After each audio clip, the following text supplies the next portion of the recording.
जो 3 शादियां हुई है मेरी, वो तीनों नशे में कराई गई है मेरे से। तीनों शादी नशे में? बिल्कुल। अच्छा। मेरे को घर में बुला के इन्होंने शराब पिलानी, क्योंकि इनके घर में शराब का धंधा होता है। इसकी माँ बेचती है शराब दुकान में बैठ के, इसका ड्राई फ्रूट्स का दुकान है, ड्राई फ्रूट्स की आड़ में ये शराब बेचती है। प्रमुख पद को इसको जो बदनाम किया जा रहा है, इससे प्रमुख का कोई लेना देना नहीं है। मेरी माँ इसके बारे में जानती भी नहीं है। अगर उसका बस चलता तो अगर मैं लीगल एज होता तो एक ही दिन तीनों शादी करा देता। वो लोग ऐसा आदमी है। मेरी माँ सिखाती थी कि बच्चा पैदा मत करना, आपके पे कहा गया था। तो एक बात बताइए आप, जब मैं खुद को खाने को नहीं जुटा पा रहा हूँ, मैं बच्चे को कैसे खिलाता? तो मैंने सोच समझ के एक डिसीजन लिया था। मेरी माँ का इसमें कुछ रोल ही नहीं है, पता ही नहीं। जब मैंने शादी खुद के मर्जी से की, तो बच्चा पैदा करना है कि नहीं करना है वो मेरी मर्जी होगी कि माँ की मर्जी होगी। खूब नशा कराया मेरे को। अच्छा। खूब। उस दिन भी रात को खूब नशा कराया, शादी ब्याह कराया उसी दिन, और उसी रात को वापस बैंगलोर मेरे को रवाना कर दिया उसके साथ, उसी कपड़े में। मेरे को होश भी नहीं कि मैं क्या पहन के जा रहा हूँ। पैसा दो, खर्च उठाओ, महंगे महंगे गिफ्ट्स दो, मोबाइल दो, ज्वेलरी दो। अभी हम कमा नहीं रहे, हम कहाँ से देंगे? ऐसा डिमांड आपकी पत्नी के द्वारा? हमेशा। अच्छा। अभी मेरे नाम पे अभी 7 लाख रुपए का लोन है। अच्छा। उसको मेरे पिताजी ने अभी भरा है। जी। मेरे को अपना लाइफ जीवन बर्बाद नहीं करना है। वो लड़की मेरे को मार देगी किसी दिन। मेरे को उसने एक ताला उठा के मारा था, मेरे यहाँ इतना फूला हुआ था। अच्छा। वो उसकी फोटो भी है मेरे पास। उसको मेरे से प्रेम था ही नहीं। अच्छा। उसको मेरे धन से प्रेम था। अच्छा। आरोप तो यह भी है कि आपने जब डाइवोर्स फाइल किया है उसमें फेक सिग्नेचर है। नहीं, बिल्कुल मैंने अपने सहमति से खुद से साइन किया है हर पेपर पे। हम कोर्ट जाके जज साहब से यही कहेंगे कि आप मेरे को फांसी दे दीजिए, लेकिन हम इस लड़की के साथ नहीं रह सकते हैं। अच्छा। बिल्कुल। कितना प्रताड़ित आपको? जी, बहुत ज्यादा किया गया है प्रताड़ित। तो एक बेड दिया था, गाड़ी वाड़ी कुछ नहीं। गाड़ी मैंने अपने पैसे का खरीद रखा था।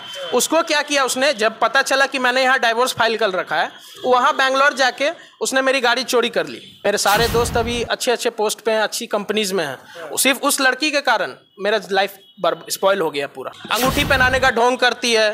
हाँ, ढोंग करती है। एक फेक सा अंगूठी लेके हाथ में घुसाने की कोशिश की, फिर निकाल के वापस रख ली। अच्छा। हाँ, और जो भी गिफ्ट्स वगैरह दिखाए गए या बोल रहे हैं वो सब फेक है। सिर्फ रजिस्टर पे साइन हुई, लड़का लड़की को बुलाया गया, साइन कराया गया, बस उसके बाद खत्म। और तीनों जो गवाह थे वो तीनों उसी के तरफ से थे। मैं जानता ही नहीं। एक उसका खुद का भाई था जो राजीव कुमार के नाम से फेक आईडी प्रूफ, उसका नाम असली नाम शुभम है। उसका एक दोस्त है नाला रोड का निमेश, वो भी बैंगलोर में ही रहता है। दूसरा नंबर पे उसने बनाया, वो बना। और तीसरा नंबर मैं नहीं जानता, तीसरा नंबर कौन। नमस्कार, दानापुर प्रमुख वंदना राय और उनकी बहू शालू, और अभी हमारे सामने इस फ्रेम में जो मौजूद है, काफ़ी विवादित बयान वो भी दे रही हैं, और इधर से भी आज उनसे बातचीत करने के लिए आए हर्ष जी। हम उनके दानापुर प्रमुख के बेटे भी हमारे साथ मौजूद हैं, और शालू जो लगातार बयान पर बयान दे रहे हैं, उनके पति यहाँ पर हमारे साथ मौजूद हैं। हम लोग बताते हैं कि आखिर क्या है पूरा मामला और क्यों आज इन दोनों के बीच में इतनी घमासान लड़ाई है जैसा माहौल हो गया है। सबसे पहले आपसे हम यही बात करना चाहेंगे कि क्या हुआ था, कि आपका प्रेम प्रसंग था या नहीं था? जी बिल्कुल था प्रेम प्रसंग। आपने शादी भी किया? प्रेम प्रसंग में ही मेरे को 3 बार शादी करा दी गई। हाँ, लेकिन जो गलत होता है वो हमेशा वो ज्यादा दिन छुपता नहीं है। तो गलत चला गया। अच्छा, आपने प्रेम प्रसंग में शादी किया, तो शादी आपने बोला करा दिया गया, ऐसा क्यों? करा दिया इसीलिए गया क्योंकि पहला शादी मेरा कराया गया था वो मंदिर में कराया गया था, वो नशे में। अच्छा। मैं आपको बता दे रहा हूँ, ये नशे में कराया गया था मेरे से। जो 3 शादियां हुई है मेरी, वो तीनों नशे में कराई गई है मेरे से। 3 शादी नशे में? बिल्कुल। अच्छा। मेरे को घर में बुला के इन्होंने शराब पिलानी, क्योंकि इनके घर में शराब का धंधा होता है। इसकी माँ बेचती है शराब दुकान में बैठ के, इसका ड्राई फ्रूट्स का दुकान है, ड्राई फ्रूट्स की आड़ में ये शराब बेचती है। इसका भाई बेचता है शराब, ये शालू खुद शराब बेचती है। आपके ससुराल पक्ष वाले? जी बिल्कुल, मैं उसके घर में गया हूँ, मैंने देख रखा है। अच्छा। उसके पीछे वाले शैक में उन्होंने शराब ही भर रखा है पूरा। अच्छा। अभी 2 दिन पहले उसके घर में छापा पड़ा था। उसके पिताजी अभी भी जेल में ही है। अच्छा। तो उसके कारण उन्होंने मैं जब उसके घर पे मेरे को बुलाती थी, बुला के मेरे को शराब पिलाती थी। अच्छा। और जो मन चाहे मेरे से करवाती थी। जी। और आप पी लेते थे जाकर के? नहीं, मैं तो मना करता था, लेकिन अब मेरा भाई भी पीता है, मेरी माँ भी पीती है, अब मैं खुद पीती हूँ बोल के मेरे को, अब मैं प्रेम में मार लेता था। अच्छा, प्यार के कारण, आपने प्रेम प्रसंग के कारण, चूंकि रिश्ता खराब ना हो इसलिए? बिल्कुल। अच्छा। उसके बाद मेरे को कुछ होश नहीं, क्योंकि मैंने ये सब कभी कर नहीं रखा था। जबरदस्ती मेरे को कराया तो जाता था, लेकिन मैं होश में नहीं रहता था। अच्छा। पहली शादी मेरी मंदिर में कराई गई थी, करौटा मंदिर में, जो आज तक मैंने कभी नाम नहीं सुना था उसका। अच्छा। मैं घर से निकलता ही नहीं हूँ। आप मेरे मोहल्ले में जाके अगल बगल वालों से बात कर सकते हैं, पूछ सकते हैं कि मेरी फैमिली या मैं कैसा हूँ, वो सब बता देंगे आपको। अच्छा, आपका एक फ़ोटो भी वायरल उन लोगों के पास है, हम लोगों को दिखाया था, जो आप बुलेट से घूमते थे, साथ में शालू जी आपके पीछे बैठे हुए। तो प्रेम में थे तो एक्चुअली साथ में तो घूमेंगे ही, रहेंगे ही। तो प्रेम में थे तो घूमते थे। आपके परिवार वालों को नहीं पता? बिल्कुल नहीं, मेरे परिवार को शादी के 6 महीने के बाद उनको पता चला। जी अच्छा, चलिए फिर से वापस आते हैं। शादी जब आपकी होती है पहले मंदिर में होती है, और आपने बताया कि नशे में आप थे तब, उसके बाद फिर क्या होता है? फिर शादी करा दी गई। उसका भाई आता है, ऑटो बुक करता है, ऑटो में मेरे को उसको बिठाता है, चला जाता है। शादी करके वो मेरे साथ मेरे को आती है, स्टेशन पे उसकी माँ जाती है रिसीव करने, मिठाई लेके, अंगूठी। मंदिर में शादी होने के बाद? हाँ बिल्कुल, अंगूठी पहनाने का ढोंग करती है। हाँ ढोंग करती है? हाँ ढोंग करती है। एक फेक सा अंगूठी लेके हाथ में घुसाने की कोशिश की, फिर निकाल के वापस रख ली। अच्छा। हाँ, और जो भी गिफ्ट्स वगैरह दिखाए गए या बोल रहे हैं वो सब फेक है। लेकिन उन लोगों का तो आरोप है कि लगातार कह रहे हैं कि जब हर्ष वहाँ पे थे, बेंगलोर में थे, तो यहाँ से पैसा भेजा करते थे, सारा प्रूफ है, बोल रहे स्क्रीनशॉट है, सारा कुछ है। देखिए, प्रूफ उसका नहीं है। इन्होंने क्या कहा था मेरे को शादी से पहले कि अब मैं कमाता तो नहीं था, मैं पढ़ रहा था। तो इन्होंने कहा कि तुम जाओगे बेंगलोर, तो मैंने उनसे पूछा कि मैं रहूँगा कैसे, मेरे माँ बाप को तो पता नहीं है और वो जानते भी नहीं है, तो खर्च कैसे उठाएंगे। तो उन्होंने बोला कि मैं मंथली पैसा भेजूंगा। तो शुरू में उन्होंने 2 महीने, 2.5 महीने, 3 महीने तक खर्चा चलाया। अगले चौथे महीने से उसने मेरे को प्रेशर करने लगा कि तुम अपने माँ बाप से मांगो। अगर मेरा माँ बाप नहीं देगा, तो जब मेरे माँ बाप को कुछ पता नहीं है और जब उनकी मर्जी से मैंने कुछ भी नहीं किया और तुम्हारी माँ ने कहा कि देंगे, तो मेरे को क्यों प्रेशर किया जा रहा है पैसे के लिए फिर? अच्छा। इसके लिए विवाद हुआ। तो जब मैंने बोला कि भाई तुम ही मांगो, तो उसने कहा कि अगर तुम नहीं मांगोगे तो मैं फंसा दूंगा। मतलब मेन यहाँ से पैसा वो देते थे, कुछ दिन दिए हैं। चलिए फिर 2 महीने 3 महीने उन्होंने दिया। चलिए फिर इसके बारे में हम लोग और बातचीत करेंगे। फिर हम लोग वापस आते हैं, आपकी पहली शादी हो गई, आप लोग का यहाँ से खत्म हुआ, उसके बाद फिर क्या? फिर आप बेंगलोर चले गए? दूसरी शादी नहीं, बेंगलोर नहीं गया। अच्छा। हाँ, कुछ दिन के बाद कॉलेज खुली तो मैं चला गया था। तो फिर मेरे शादी होने के बाद, मंदिर में शादी के बाद आप घर पे रह रहे थे या उन्हीं के पास? नहीं, मैं अपने घर पे रह रहा था। घर में किसी को कुछ नहीं पता था। हाँ, तो क्योंकि मैं बालिग नहीं था, मंदिर में शादी तो करा दी थी उन्होंने, तो बालिग नहीं था, तो उन्होंने सोचा कि इसको किसी तरह से मजबूत किया जाए, क्योंकि उन्होंने मेरे बारे में, मेरे पिताजी के बारे में, मेरे दादाजी की प्रतिष्ठा के बारे में, नाम के बारे में जान रखा था। तो उनको दिमाग में यही था कि किसी तरह इसको फंसाना है। तो जब माइंड मेकअप किया, तो उन्होंने कोर्ट मैरिज के बारे में सोचा। और लड़की ने मेरे को शुरू में ही बोल रखा था, जब पता चला था कि मैं किसी से इंटाइटल हूँ, मैं किसी से बातचीत करता हूँ, तो उन्होंने बोला कि नहीं, ऐसा कुछ नहीं, दूर रहना ये सब फिर लफड़ा से। मेरे पिताजी ने ये बताया था मेरे को। तो लड़की ने मेरे को आके, मैंने उसको कहा कि भाई देखो, मेरे घर में ऐसा प्रॉब्लम है, मैं तुमसे बातचीत नहीं कर। तो उसने डायरेक्ट कहता, वो मेरे को कहती है कि चलो कोर्ट मैरिज कर लेते हैं। तो इसका मतलब शुरू से उसका इंटेंशन ही यही था कि इसको किसी तरह लीगली रूप से फंसा के इसका सब चीज हड़पना है। तो ये हो गया। तो उस टाइम आप ये नहीं समझ? नहीं, मैं बिल्कुल नहीं, क्योंकि मैं घर से निकला नहीं, मैंने दुनिया नहीं देख रखी है। हाँ, तो उसने क्या किया कि कोर्ट मैरिज में मैरिज रजिस्ट्रार जो थे मनीष, उस दिन भी मेरे को नशा कराया गया दोपहर में। कोर्ट जाने के लिए? कोर्ट जाने से पहले मैं नहीं जा रहा था, मेरे को पता ही नहीं था, मैं नहीं जा रहा था। बोला कि मैं ये नहीं करूंगा। अरे हम मंदिर में शादी 10 बार थोड़ी होता है, हम नहीं जा रहे थे। तो उसने बोला कि नहीं जाना ही होगा, नहीं तो मेरा भाई दूसरा जगह कर देगा शादी। हो दूसरा 10 तरह का मेरा दिमाग को डिफेक्ट करने वाला। कितने दिन बाद हुआ ये? करीब हुआ 1 साल हो गया था। तब तक आप लीगल एज में आ गए? लीगल एज पे आ गए थे हम। हाँ, 1 या 1.5 साल हो रहा होगा, उतना मेरे को याद नहीं है। हाँ, तो उसके बाद मनीष उपाध्याय जी वहाँ मैरिज रजिस्ट्रार थे। तो सबसे पहले मेरे को जहाँ तक मालूम है कि रजिस्ट्रार के सामने वीडियो बनती है गवाहों की, जो लड़का लड़की है उनकी मर्जी पूछी जाती है। वहाँ ये सब कुछ नहीं हुआ, सिर्फ रजिस्टर पे साइन हुई, लड़का लड़की को बुलाया गया, साइन कराया गया, बस उसके बाद खत्म। और तीनों जो गवाह थे वो तीनों उसी के तरफ से थे, मैं जानता ही नहीं। एक उसका खुद का भाई था जो राजीव कुमार के नाम से फेक आईडी प्रूफ, उसका नाम असली नाम शुभम है, उसने एक फेक आधार कार्ड बना रखा है, उसको ही हर जगह यूज करता है। राजीव कुमार नाम से उसने एक आईडी बनाई, उसी नाम से उसने वहाँ पे गवाह बना। वो उसका एक दोस्त है नाला रोड का निमेश, वो भी बैंगलोर में ही रहता है, दूसरा नंबर पे उसने बनाया, वो बना। और तीसरा नंबर मैं नहीं जानता, तीसरा नंबर कौन था, तीसरे को नहीं जानता हूँ मैं। अच्छा। उसके बाद वहाँ से जब शादी होती है उसके बाद मैं उसके बाद कॉलेज खुल गई।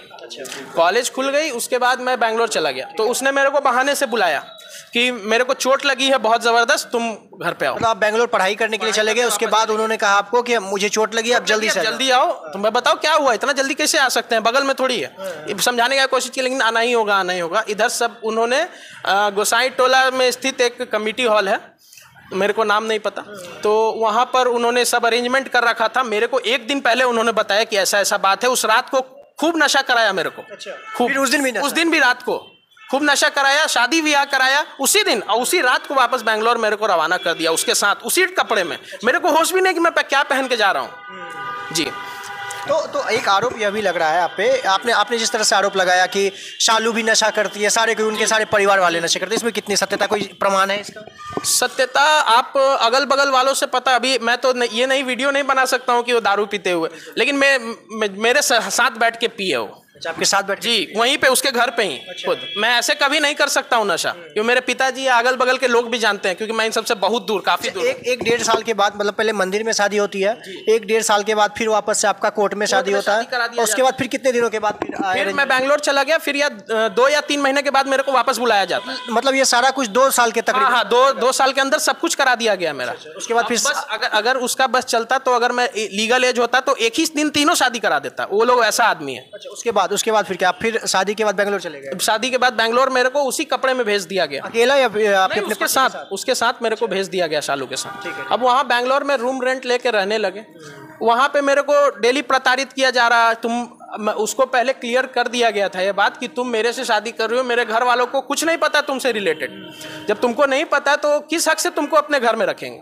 मेरे को फोर्स किया जाता था कि तुम अपने घर, इसको घर लेके जाओ, पैसा दो, खर्च उठाओ, महंगे गिफ्ट्स दो, मोबाइल दो, ज्वेलरी दो। अभी हम कमा नहीं रहे, हम कहाँ से देंगे? ऐसा डिमांड आपकी पत्नी के द्वारा? हमेशा। अच्छा। अभी मेरे नाम पे अभी 7 लाख रुपए का लोन है। अच्छा। उसको मेरे पिताजी ने अभी भरा है जी। अच्छा, आप पे आरोप यह भी लग रहा है कि बेंगलोर में आपको सारा पैसा दिया गया है, जो भी आपका घर का सामग्री था, जो भी बेड हो गया, गाड़ी हो गया, ये सारा कुछ उनके तरफ से दिया गया है? जी, ये सब बिल्कुल गलत बात है। बिल्कुल गलत बात है। अच्छा। और उसने मेरे को एक बेड दिया था, गाड़ी वाड़ी कुछ नहीं। गाड़ी मैंने अपने पैसे का खरीद रखा था। उसको क्या किया उसने, जब पता चला कि मैंने यहाँ डाइवोर्स फाइल कर रखा है, वहाँ बैंगलोर जाके उसने मेरी गाड़ी चोरी कर ली। गाड़ी चोरी कर ली। अभी मैं बैंगलोर के RR नगर के थाने में मैंने उसके खिलाफ पे FIR रजिस्टर कर रखा है। अच्छा। हाँ, आप वहाँ जाओगे या फिर मेरे पास कॉपी भी, आप चाहो तो मैं दिखा सकता हूँ, वो कॉपी मेरे पास है। और उस गाड़ी पे केस है, मेरे पास गाड़ी की RC बुक भी है, वो मेरे नाम पे गाड़ी है। अच्छा, आपकी पत्नी जो शालू हैं, और उनका लगातार कहना है कि मेरे पति हमसे बहुत प्यार करते हैं और हम भी उनसे बहुत प्यार करते हैं, हमको उनके ज़मीन जायदाद कुछ नहीं चाहिए, बस मेरे साथ मेरे पति रह ले, बस हमको उसके अलावा कुछ नहीं चाहिए। ये सब बिल्कुल फिजूल की बातें हैं। अगर वो प्यार मेरे से करती तो मेरा कैरियर से रिलेटेड मेरा कैरियर बर्बाद नहीं करती। उसके चलते मेरा 1 साल ईयर बैक हो गया। मैं बैंगलोर इंजीनियरिंग कॉलेज में पढ़ता था उस टाइम। मेरा 1 साल मेरा प्लेसमेंट नहीं हुआ। मेरे सारे दोस्त अभी अच्छे पोस्ट पे हैं, अच्छी कंपनीज में हैं। सिर्फ उस लड़की के कारण मेरा लाइफ स्पॉइल हो गया पूरा। अच्छा। अगर वो प्रेम होता तो शायद मैं समझ लेता कि भाई प्रेम में तुम सूखा नमक रोटी भी खा के रह सकते हो। अच्छा, आपका कहना है कि आपके परिवार वाले का कोई लेना देना नहीं है ना? तो फिर वो लगातार तस्वीर भी दिखा रहे हैं कि आपकी बहन लोग उनसे मिलते थे, आपके बुआ लोग उनसे मिलते थे, इसमें कितनी सत्यता है? शादी से पहले जब मैं उसके साथ घूमता था तो मैं बहन को एक बार उससे मिलाया हूँ। अच्छा। बस उतना ही। और आपकी बुआ लोग, एनिवर्सरी का फोटो उन लोगों के पास है? बुआ से कभी मुलाकात नहीं हुई है। उन लोगों के पास फोटो है, फोटोज वगैरह है साथ में? उसमें मैं था क्या? हाँ, आप भी है। नहीं, मेरे को पता नहीं इसके बारे में। आपको इसके बारे में नहीं पता। अच्छा, बिल्कुल। बाकी आप क्या कहना चाहेंगे, चूंकि आप पे बहुत सारा आरोप भी लग रहा है कि आप पे नहीं, आपके पिता पे, आपकी माता जी पे, जो दानापुर की प्रमुख हैं, उन पर लगातार आरोप लग रहा है कि सारा कुछ उनका कराया धराया है, उन्होंने बेटे को ब्रेन वॉश कर दिया है, बेटे को धमकाया है, ऐसा कहा जा रहा है। देखिए, शादी मैंने अपने मर्जी से की थी। हाँ। और मैं छोड़ भी अपनी मर्जी से रहा हूँ। उसमें किसी का कहीं कोई दबाव नहीं है, ना मेरे पिताजी का, ना मेरे पिताजी शादी में कहीं शामिल है, ना ही उसके बारे में कुछ जानते हैं, और ना ही उन्होंने मेरे को कुछ बोला है कि उसको छोड़ दो या कुछ करो। मैंने अपनी मर्जी से उसके साथ रहने का भी सोचा था अपनी मर्जी से और छोड़ने का भी सोचा, क्योंकि मेरे को प्रताड़ित किया गया है बहुत ज़्यादा। अच्छा जी। अच्छा, अगर वो अभी कहें कि आपको कि हम कुछ नहीं चाहिए हमको, हम सिर्फ आपसे के साथ रहना चाहेंगे, जैसे चाहेंगे वैसे रहेंगे, तो क्या हम कोर्ट जाके जज साहब से यही कहेंगे कि आप मेरे को फांसी दे दीजिए, लेकिन हम इस लड़की के साथ नहीं रह सकते हैं। अच्छा, बिल्कुल। इतना प्रताड़ित आपको? जी, बहुत ज़्यादा किया गया है प्रताड़ित। हाँ। हम उसके साथ नहीं रह सकते हैं बस। अच्छा, लेकिन वो लगातार बयान पे बयान दे रही हैं कि वो मेरे से बहुत प्यार करते हैं, अगर एक बार हम लोग सामने बैठ करके बातचीत कर लेंगे ना तो हम लोग का सारा मैटर सॉर्ट आउट हो जाएगा। एक्चुअली आमने सामने हुए थे, लेकिन मैंने उसके शक्ल की तरफ ताका भी नहीं, देखा भी नहीं। उसको लगा ऐसे मेरे को ऐसा फील हो कि वो कोई है ही नहीं, मैं सीधा रास्ता निकल गया। कोशिश की भी की उसने बात करने की मेरे को। अभी क्रिसमस के दिन की बात है, वो मैं रास्ते से जा रहा था, उसने मेरा हाथ पकड़ लिया, मैंने हाथ छुड़ाया, निकल गया सीधा घर। बोला मेरे को तुमसे बात ही नहीं करना, तुम उस लायक ही नहीं हो। तो आप लोगों ने इतना प्रेम प्रसंग प्यार था, उसके बाद शादी हुआ, उसके बावजूद आज इतना सब कुछ हो गया, कैसा? कि उसको मेरे से प्रेम था ही नहीं। अच्छा। उसको मेरे धन से प्रेम था। अच्छा जी। उसको पहले सबसे पहले वो मेरे बारे में पता उसको लगाया कि मैं कौन हूँ, मेरे पिताजी के बारे में। मेरे पिताजी का, मेरे दादाजी का नाम आज सब जगह है। वो मेरे प्रमुख, मेरी माँ आज बनी है, लेकिन नाम बहुत पहले से है। मेरे दादाजी 20 साल प्रमुख रहे थे दानापुर प्रखंड के, तो नाम तो सब कोई जानता है। तो उससे उन्होंने साजिश रची और उस साजिश के अंतर्गत मेरे को फंसा लिया गया। उनका आरोप तो यह भी है कि आपने जब डाइवोर्स फाइल किया है उसमें फेक सिग्नेचर है। नहीं, बिल्कुल, मैंने अपने सहमति से खुद से साइन किया है हर पेपर पे। हाँ। जी। अच्छा, तो वो डाइवोर्स पे आपका फेक साइन नहीं है? बिल्कुल नहीं, मेरा साइन है वो। हाँ। मेरा साइन है। आप उसको, अगर उसको फेक लग रहा है तो फॉरेंसिक में भेज के उसको चेक करा सकता है। हाँ। बिल्कुल। तो आप अपने स्वेच्छा से उनके साथ नहीं रहना? हम नहीं रहना चाह रहे हैं उसके साथ। हाँ। मेरे को अपना लाइफ जीवन बर्बाद नहीं करना है। वो लड़की मेरे को मार देगी किसी दिन। मेरे को उसने एक ताला उठा के मारा था, मेरे यहाँ इतना फूला हुआ था। अच्छा। वो उसकी फोटो भी है मेरे पास। हाँ। जी। तो आपके पास कोई, चूंकि आपने मतलब उनके कैरेक्टर पे भी कुछ लोग सवाल उठा रहे हैं, आपने बताया था कि तो ये ऐसा इसी जी, मैंने एक नंबर दे रखा था उसको अपने नाम से। हाँ। सिम, तो उस सिम को मैंने जब अपने पे ट्रांसफ़र कराया तो मेरे को तरह तरह के लोगों के तरह तरह के मैसेज आने लगे व्हाट्सएप पे। तो पहले से मेरे को पता था कि ये लड़की कैरेक्टरलेस है। अच्छा, एक और बात, लगातार कहा जा रहा है कि आपने उनका नंबर को हैक किया है, आपने उनका फेसबुक आईडी हैक किया है, व्हाट्सएप हैक किया है। बिल्कुल, ये सब बिल्कुल गलत बात है। मैंने जो उसको नंबर दे रखा था अपने आधार कार्ड से, मैंने बस उसको अपने नंबर पे ट्रांसफर किया। अपने फेसबुक आईडी, व्हाट्सएप सब? बिल्कुल कुछ नहीं किया। बस मैंने व्हाट्सएप लिया है अपना, मैंने अपना नंबर लिया। अच्छा। बस नंबर, और मेरे को उसकी व्हाट्सएप, उसकी फेसबुक, इंस्टाग्राम कोई मतलब नहीं। मेरे उनकी आईडी से कोई छेड़छाड़ नहीं? कुछ नहीं। अच्छा। आप चेक करा सकते हैं, आप चेक करा सकते हैं। बिल्कुल। चलिए देखिए, हम लगातार आपको यही एक और बात बोलना चाहता हूँ कि प्रमुख पद को, इसको जो बदनाम किया जा रहा है, इससे प्रमुख का कोई लेना देना नहीं है। मेरी माँ इसके बारे में जानती भी नहीं है। जी। तो वो कह रहे हैं कि प्रमुख जी से बातचीत भी हुई है, धमकियां भी आई है। ऐसा है कि मेरी माँ ने उसको आज तक सामने से देखा भी नहीं। कॉल पे बात बिल्कुल नहीं, कभी नहीं कर सकती है मेरी माँ। बिल्कुल कभी बात हुई नहीं है। बिल्कुल गलत आरोप लगाया जा रहा है। तो आपका सीधा यही कहना है? मैं एक और बात कहना चाहूँगा कि उसने कहा था कि मेरी माँ सिखाती थी कि बच्चा पैदा मत करना, आपके पे कहा गया था। तो एक बात बताइए आप, जब मैं खुद को खाने को नहीं जुटा पा रहा हूँ, मैं बच्चे को कैसे खिलाता? तो मैंने सोच समझ के एक डिसीजन लिया था। मेरी माँ का इसमें कुछ रोल ही नहीं है, पता ही नहीं। जब मैंने शादी खुद के मर्जी से की, तो बच्चा पैदा करना है कि नहीं करना है वो मेरी मर्जी होगी कि माँ की मर्जी होगी? आपकी मर्जी होगी। बिल्कुल। तो मैंने पहले अपना फ्यूचर डिसाइड करने का सोचा कि मैं कुछ करूं, तब तो ये सब आगे पहले अपना लाइफ तो बना ले यार। लेकिन वो पढ़ी लिखी तो है नहीं, गंवार है। जैसे उसकी माँ सिखाती थी वो वैसा काम करती थी। अच्छा जी। तो मेरे को पहले अपना कैरियर सेट करना था। तो 80 लाख दहेज, फॉर्च्यूनर गाड़ी, ये सब बिल्कुल गलत बात है। अगर दहेज लेके मेरे को शादी करनी होती तो मैं अपने माँ बाप की मर्जी से नहीं कर लेता। बहुत सारा पैसा देने वाला आज है। तो आरोप यह भी लग रहा है कि पहले आपने प्रेम प्रसंग में शादी किया, प्रेम विवाह किया, और अब ज्यादा दहेज की चूंकि सोच रही है आप, मतलब उनका आरोप है कि आप लोगों का सोचना है कि अब कहीं और शादी करेंगे, अपने जात में शादी करेंगे तो ज्यादा दहेज भी मिलेगा, चूंकि अंतरजातीय भी प्रेम विवाह है आप लोगों का। देखिए, अंतरजातीय से मतलब नहीं है। अगर लड़की अच्छी है, लड़की का परिवार अच्छा है, तो आदमी लड़का वाला सोच सकता है। अच्छा। लेकिन मेरे माँ बाप तो पहले से सोच रखे थे, उनको इस बारे में कोई पता नहीं था कि भाई लड़का ऐसा कर लेगा। माँ बाप सोच रखे थे कि लड़का सेट हो जाएगा, उसका हम अपने तरीके से शादी विवाह करेंगे। लेकिन उनका तो सब चीज़ खत्म हो गया। हम अपने मर्जी से किए, मेरे को प्रताड़ित किया गया, हम छोड़ दिए।